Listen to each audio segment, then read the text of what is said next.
Баклажанмен жаңа салат түрін үйренгілеріңіз келсе, осы видеоны қараңыздар. 2 порция салатқа бізге 2 баклажан, жартылай ашты бұрыш, болгар бұрышы, қызанақ, сарымсақ керек. Алдымен баклажандарымызды полоска қылып турап, оны тұзды суға салып қоямыз. Тұзды суға салған кезде оның қышқыл дәмі шығатын барлықтарыңыз білетін шығарсыздар.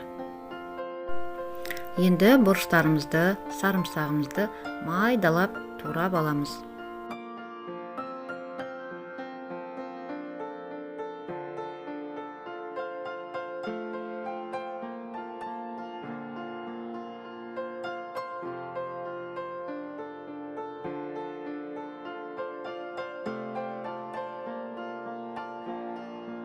Енді баклажандарымыздың суын төгіп, құрғақ матаға салып, оны құрғатып аламыз.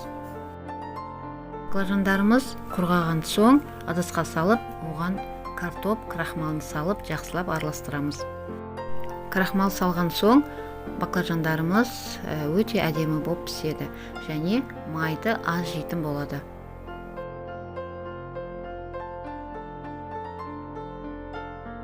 Енді табамызға молырақ май құйып, оны қыздырып, баклажандарымызды екі жағын қызыл қылып, жақсылап қуырып аламыз. Баклажандарымызды жиі араластырып тұруымыз керек, әйтпесе жабысып қалады. Баклажандарымыз қуырылып жатқан кезде қызанақтарымызды ұзын-ұзын қылып турап аламыз.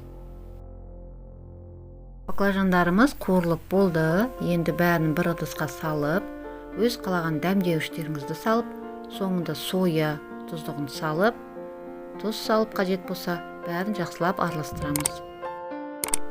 Бұл салат өте дәмді, жасап көріңіздер.